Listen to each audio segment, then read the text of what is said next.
مخاطب کر کے فرمایا کہ اے میری راہ میں اپنی جان قربان کرنے والے ہو. آج پاکستان کی سرحد میں برف باری اور کشمیر کی جو سرحدیں ہیں اس پہ 4-4 فٹ 5-5 فٹ اور یہ جو سرحد ہے بالخصوص گلیشیئر سیاچین وہاں پر تو 20-20 فٹ برف پڑی ہوئی ہے. اور اس برف میں آج پاکستان کی آرمی کا جوان کھڑا ہماری حفاظت کر رہا ہے. وہ سرحد کے اوپر کھڑا ہے دشمن کے مقابلے میں کفر کے مقابلے میں.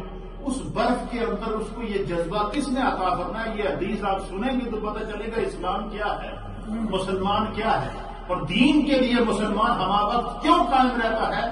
اور یہ جو میں آپ کو بتا دوں کہ یہ جو ملک خداداد پاکستان ہے یہ اولیاء کی سرزمین ہے اور اس کی حفاظت ہمیشہ خدا فرشتوں کے ذریعے کرے گا. یہ بات میں عام جو ریکارڈ ڈالا جاتا ہوں اس کی میں آپ کو مثال دیتا ہوں. حالیہ دنوں میں پچھلے ہفتے میں آپ نے سنا ہوگا کہ پاکستان کے اوپر ایک دہشت گردانہ حملہ کیا گیا.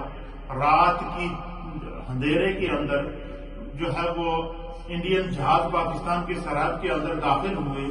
داخل ہونے کے بعد بارڈر لائن کی وائلیشن کی انٹرنیشنل بارڈر کی وائلیشن کرنے کے بعد جب وہ اندر گئے تو انہوں نے کیا کیا کہ اچھا کسی جہاز نے ان کو روکا بھی نہیں. وہ اندر گئے جانے کے بعد وہاں سے گھوم کر جتنا وہ اپنے ساتھ اسلحہ لے گئے تھے وہ سب کچھ وہاں پر ان کو گرا کر آ گئے. نہ کوئی ڈیمیج ہوا نہ کوئی بندہ مرا نہ کوئی ٹارگیٹ ہٹ ہوا. یہ کیا وجہ تھی؟ یہ کبھی آپ نے اس پر غور کیا ہے؟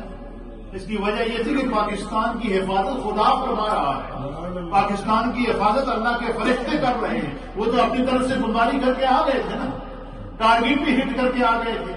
لیکن کیا ہوا؟ کسی نے روکا بھی نہیں. کوئی جہاز سامنے نہیں آیا.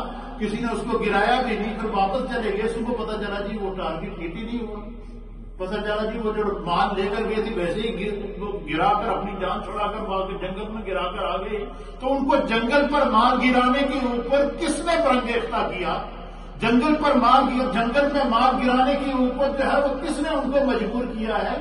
یہ اللہ کے فرشتوں کی تائید تھی. اور پاکستان کی سرحد کے اوپر جو اسلام کے نام پر اور رسول اللہ کے نام پر لیا گیا ہے اللہ تعالیٰ اس کی حفاظت کر رہا ہے. فرشتوں کے ذریعے اس کی حفاظت ہو رہی ہے. اس سے بڑا معجزہ اور کیا ہوگا؟ اور پھر خداوند قدوس نے وہ جلوہ بھی دکھایا کہ تکبر کا سر ہمیشہ نیچا ہوتا ہے.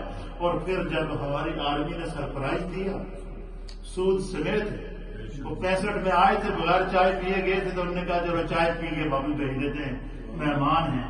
اور پھر دنیا نے دیکھا اسلام کی ہمیشہ 313 اصحاب بدر. اور یہ بات بھی یاد رکھیے گا نبی پاک صلی اللہ علیہ وسلم کے دور میں جتنے بھی غزوات ہوئے ہیں وہ سارے کے سارے غزوات وہ دفاعی جنگیں تھی. اسلام نے حملہ نہیں کیا. اسلام پر حملہ کیا.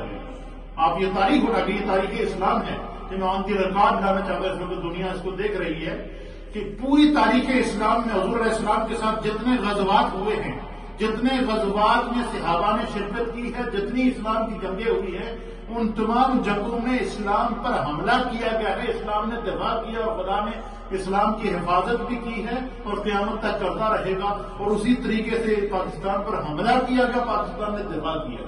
اللہ تعالیٰ ملک پاکستان کی حفاظت کرے اور انشاءاللہ قیامت تک اس کی حفاظت ہوتی رہے گی. یہ خداوند یہ ملک خدا داد ہے. اس کو یہ مدینہ طیبہ کے بعد 1400 سال کے بعد مدینہ طیبہ کے بعد یہ پہلی اسلامی ریاست ہے جسے اسلام کے نام پر حاصل کیا گیا. باقی اور اسلام یعنی ریاست مدینہ کے بعد پاکستان وہ روئے زمین پر واحد ریاست ہے جسے اسلام کے نام پر حاصل کیا گیا. اور اسلام کے نام پر کیوں حاصل کیا گیا؟ اس کی حفاظت خدا کر رہا ہے. اور یہ اسلام کا پوری دنیا میں اس وقت جتنے بھی اسلامی ممالک ہیں ان تمام کی جان ان کی روح ان کا دل پاکستان ہے. اور روئے زمین پر انبیاء بھی موجود ہیں اولیاء بھی موجود ہیں ان کے فیضان بھی موجود ہیں ان کی دعائیں بھی موجود ہیں جو ہماری سرحدوں کی حفاظت کر رہی ہیں. اس پر ہمیں جو ہے ہمارا سر فخر سے بلند ہوتا ہے اور ہمیں اس سے کوئی خطرہ نہیں کہ کوئی آ کر پاکستان کو تباہ کر دے. جو پاکستان کی طرف میلی آنکھ سے دیکھے گا خدا اس کو ذلیل اور رسوا کرے گا. اس پر مسلمان کا اعتقاد اور ایمان ہے. یہ بات کیونکہ ضمناً نکل گئی تھی تو میں نے آپ کے سامنے بیان کر دی حضرت عبداللہ سے حضور علیہ السلام نے فرمایا کہ پتہ ہے اللہ نے کیا باتیں کی؟ اللہ تعالیٰ نے